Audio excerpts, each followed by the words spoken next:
اس لیے یہ اپنے باپ دادا کو گمراہ قرار دے کر ایسی بہکی باتیں کر رہا ہے۔ کچھ زیادہ ہمدردی جتاتے تو کہتے بیچارے سالے پر کسی بدروح کا سایہ پڑ گیا ہے۔ بعض تو یہ کہنے سے بھی باز نہ آئے کہ سالے جادوگر ہو گیا ہے۔ کچھ سردار حضرت صالح علیہ السلام کے بارے میں یہ کہتے ہمیں یقین ہے کہ صالح نے یہ سارا چکر اس لیے چلایا ہے کہ وہ لوگوں کو بے وقوف بنا کر ان کا سردار بن جائے۔ یہ بہت چالاک شخص ہے۔ لیکن حضرت صالح علیہ السلام نے سرداروں اور بت قدوں کے کاہنوں کی باتوں کی کوئی پرواہ نہ کی اور اپنی تبلیغ جاری رکھی۔ آپ کی کوششوں سے کچھ لوگ آپ پر ایمان لے آئے اور آپ کے رسول ہونے کا اقرار کر کے شرک اور بری عادتوں سے باز آ گئے۔ ان میں اکثر ایسے تھے جو غریب اور عام لوگ تھے۔ قوم کے سرداروں نے ان پر ایمان لانے سے انکار کر دیا اور ان پر ایمان لانے والوں کو بے وقوف قرار دیا اور حضرت صالح علیہ السلام کا خوب مذاق اڑایا۔ کئی برسوں کی تبلیغ کے بعد سمودی قوم آپ سے تنگ آ گئی اور وہ آپ کو اپنے طاقت اور قبیلے کا معزز شخص ہونے کی وجہ سے کوئی نقصان بھی نہیں پہنچا سکتی تھی۔ ان دونوں قبیلوں کے کسی فرد کے قتل ہو جانے پر جنگ کا لمبا سلسلہ شروع ہو جاتا تھا۔ چنانچہ قوم کے سرداروں نے بت قدوں کے کاہنوں سے مل کر ایک وفد بنایا۔ یہ لوگ حضرت صالح علیہ السلام کے پاس گئے اور کہا اے صالح، ہم تمہاری باتوں سے سخت تنگ آ گئے ہیں۔ تمہاری عذاب کی دھمکیوں نے ہمارا جینا مشکل کر دیا ہے۔ ہماری خوشحال اور رنگین زندگی کو تم نے کباب میں ہڈی بن کر تباہ کر دیا ہے۔ اس موقع پر ہم تم سے صاف صاف بات کرنا چاہتے ہیں، وہ یہ کہ تم کوئی معجزہ دکھاؤ۔ اگر تم نے ایسا کر دیا تو ہم تم پر ایمان لے آئیں گے۔ تب آپ نے قوم سے پوچھا تمہیں کیا معجزہ چاہیے؟ قوم نے کہا تم اگر اللہ کے نبی ہو تو یہ سامنے جو چٹان ہے یعنی یہ جو پہاڑ ہے اس سے ایک اونٹنی برآمد کر دو۔ حضرت صالح علیہ السلام نے دعا فرمائی، چٹان پھٹی اور ایک خوبصورت ترین اونٹنی برآمد ہو گئی۔ اونٹنی چلتے ہوئے قوم سمود کے پاس آئی۔ حضرت صالح علیہ السلام نے کہا یہ اونٹنی اللہ کی نشانی ہے، یہ تمہارے مطالبے پر بھیجی گئی ہے، اس لیے ایک دن یہ پانی پیے گی اور دوسرے دن تم۔ اگر اس اونٹنی کی باری کے دن تم نے کنویں سے پانی حاصل کرنے کی کوشش کی یا اس اونٹنی کو نقصان پہنچایا تو تم پر اللہ کا عذاب آ جائے گا۔ قوم کے سردار بہت ڈرے۔ وہ کچھ عرصہ حضرت صالح علیہ السلام کے کہنے کے مطابق اس پابندی پر عمل کرتے رہے، لیکن جلد ہی ان کا صبر ختم ہو گیا۔ انہیں اپنا یوں پابند ہونا ایک آنکھ نہ بھایا۔ وہ اونٹنی کو اپنی چراگاہوں میں چرتا دیکھتے تو سخت غصہ کھاتے۔ آخر دو مالدار اور امیر عورتوں نے دو آدمیوں کو تیار کیا، انہیں اپنی دولت کا لالچ دیا اور ان سے کہا کہ وہ اللہ کی اس نشانی اور اونٹنی کو ہلاک کر دیں۔ یہ دو آدمی اچھی طرح جانتے تھے کہ وہ ایک بہت ہی خوفناک کام کرنے کا ارادہ کر رہے ہیں۔ وہ پہلے تو بہت خوفزدہ ہوئے مگر رقم کی لالچ اور دوسرے لوگوں کے کہنے پر تیار ہو گئے۔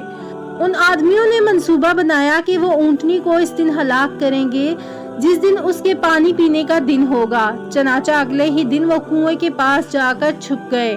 ان کا منصوبہ یہ تھا کہ جیسے ہی اونٹنی کنویں کے قریب آئے گی وہ اس پر حملہ کر کے اسے مار دیں گے۔ انہیں زیادہ انتظار نہ کرنا پڑا۔ اونٹنی لمبے لمبے ڈگ بھرتی کنویں کے قریب آئی۔ دونوں ظالم چپکے سے کنویں کی اوٹ سے نکلے اور اونٹنی پر حملہ آور ہو گئے۔ ایک نے تلوار کا وار کر کے اس کی کونچیں کاٹ دیں اور دوسرے نے آگے بڑھ کر اس کی گردن پر نیزہ مارا۔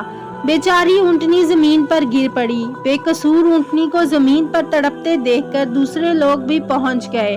یہ لوگ چھپ کر یہ سارا منظر دیکھ رہے تھے۔ انہوں نے جب دیکھا کہ یہ اونٹنی پر حملہ کرنے والوں کو کچھ نہیں ہوا تو ان کا بھی حوصلہ بڑھا، وہ بھی اپنا غصہ اتارنے پہنچ گئے۔ اب وہ سب مل کر اونٹنی کو مار رہے تھے۔ اونٹنی مارنے والوں کو رشوت دینے والی عورتیں بھی یہ منظر دیکھ رہی تھیں۔ ان سب نے خوشی کے نعرے لگائے اور حضرت صالح علیہ السلام کا مذاق اڑایا۔ وہ کہہ رہے تھے کہ اے صالح، ہم نے اللہ کی نشانی اونٹنی کو قتل کر دیا ہے اور ہمیں کچھ نہیں ہوا۔ یہ بے وقوف لوگ نہیں جانتے تھے کہ انہوں نے اللہ کی دی ہوئی مہلت کو اپنے ہاتھوں سے ختم کر دیا ہے۔ حضرت صالح علیہ السلام تک یہ خبر پہنچی تو آپ کی آنکھوں میں آنسو آ گئے۔ آپ نے فرمایا کہ اب قوم سمود کی مہلت ختم ہو گئی ہے۔ ان لوگوں پر 24 گھنٹوں کے دوران ایسا عذاب آئے گا کہ ان کی بستیاں عبرت کا نشان بن جائیں گی۔ حضرت صالح علیہ السلام کی یہ بات جب اونٹنی کے قاتلوں تک پہنچی تو وہ بہت خوف زدہ ہوئے، لیکن معافی مانگنے کی بجائے انہوں نے حضرت صالح علیہ السلام کو شہید کرنے کا منصوبہ بنایا۔ 9 قبیلے اکٹھے ہو گئے اور ہر قبیلے سے ایک جنگجو منتخب کیا گیا، اور فیصلہ ہوا کہ رات کو حضرت صالح علیہ السلام کے گھر پر حملہ کر کے ان کا قصہ تمام کر دیا جائے گا۔ انہوں نے ایک دوسرے سے وعدہ لیا کہ حضرت صالح علیہ السلام کو شہید کرنے کے لیے سب قبیلے ایک دوسرے کا ساتھ دیں گے۔ یوں حضرت صالح علیہ السلام کا قبیلہ باقی قبیلوں سے بدلہ لینے کی جرات نہیں کر سکے گا اور ڈر کر خاموش ہو جائے گا، لیکن اللہ تعالیٰ نے اپنے قانون کے مطابق ان کافروں کو اپنے منصوبے پر عمل کرنے کی مہلت ہی نہ دی۔